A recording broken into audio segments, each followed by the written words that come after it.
নমস্কার বন্ধুরা, রকি কিচেনের তরফ থেকে সকলকে স্বাগত জানাচ্ছি। আবার একটা রেসিপি আপনাদের মাঝখানে শেয়ার করতে চলেছি, সেটা হচ্ছে শাপলার শুক্তো। তাহলে চলুন দেখে না যাক আজকের রেসিপি। ওভেনে একটা কড়াই বসিয়ে তাতে দিয়ে দিচ্ছি খুব অল্প পরিমাণে সাদা তেল। তারপরে এই তেলটা গরম হয়ে যাওয়ার পর দিয়ে দিলাম কিছুটা বিউলির ডালের বড়ি। এগুলি ভালোভাবে ভেজে তুলে নেবো একটা পাত্রে, কারণ শুক্তোতে কিন্তু আজকে আমি বড়ি ব্যবহার করব, সেই কারণে বড়িটা আগে থেকে ভেজে নিচ্ছি। বড়িটা কিন্তু লাল লাল করে ভাজা হয়ে গেছে, তুলে নিচ্ছি একটা পাত্রে। বড়িগুলো ভেজে তুলে নেওয়ার পর আবারও কড়াইতে কিন্তু কিছুটা পরিমাণে তেল দিয়ে দিয়েছি। এখন এই তেলের মধ্যে দিয়ে দিচ্ছি কিছুটা মেথি ফোড়ন। অনেকে কিন্তু পাঁচ ফোড়ন দিয়ে থাকে, তো আমার মাকে দেখতাম মেথি ফোড়ন দিত, সেই কারণে আমিও মেথি ফোড়নই দিয়ে থাকি। শুক্তোতে দিয়ে দিচ্ছি দুটো তেজপাতা, মাঝখান থেকে ছিঁড়ে ব্যবহার করলাম। এবার ভালোভাবে ভেজে নেব।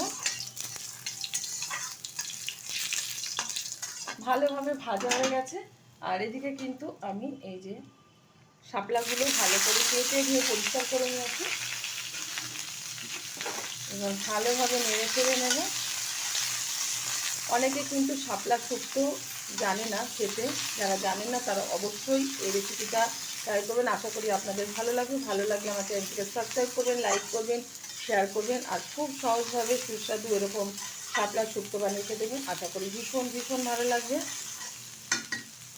দিয়ে দিচ্ছি পরিমাণ মতো লবণ। শুক্তোটা কিন্তু আজকে সাদা করব, আর আপনারা যদি সাদা না পছন্দ করেন হালকা একটু হলুদ ব্যবহার করতে পারেন। তো এখানে কোনো হলুদই ব্যবহার করব না। ভালোভাবে কিন্তু আমি শাপলাটা নেড়ে চেড়ে নিয়েছি বেশ কিছুক্ষণ। এখন এর মধ্যে দিয়ে দেবো কিছুটা আদা বাটা।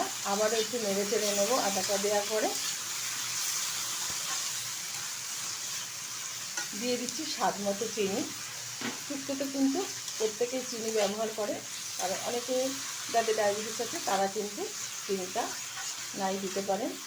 তো দিলে ভালো লাগে স্বাদটা, সেই কারণে চিনিটা ব্যবহার করলাম।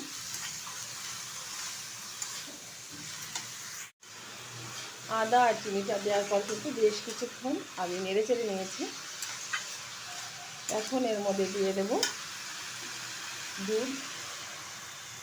আপনারা কিন্তু জলও ব্যবহার করতে পারেন।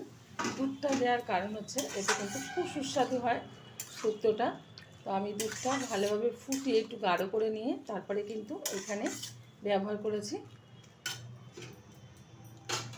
এখন দিয়ে দেবো এখানে বেটে রাখা পোস্ত, দিয়ে দিচ্ছি বেটে রাখা রাঁধুনি। অনেকেই কিন্তু চেনে না রাঁধুনি, যে কোনো মুদিখানার দোকানে গিয়ে রাঁধুনির নাম বললে দিয়ে দেবে, কারণ রাঁধুনি যদি না দেওয়া হয় শুক্তোতে তাহলে কিন্তু শুক্তোটা অসম্পূর্ণ থেকে যায়।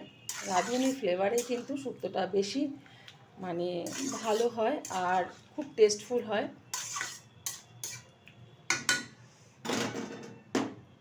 দিয়ে দিচ্ছি ভেজে রাখা বড়ি।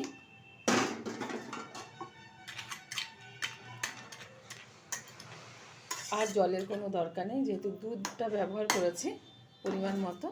ঢেকে দিচ্ছি 10 মিনিটের জন্য। ঢাকনাটা তুলে দিচ্ছি।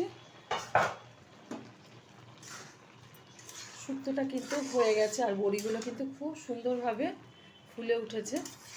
এরকমই রাখবো, এর থেকে আর বেশি টানাবো না, তাহলে কিন্তু ঠান্ডা হয়ে গেলে অনেকটাই টেনে যাবে। যেহেতু দুধ এমনি গাঢ় করা, গাঢ় করে দেওয়া রয়েছে।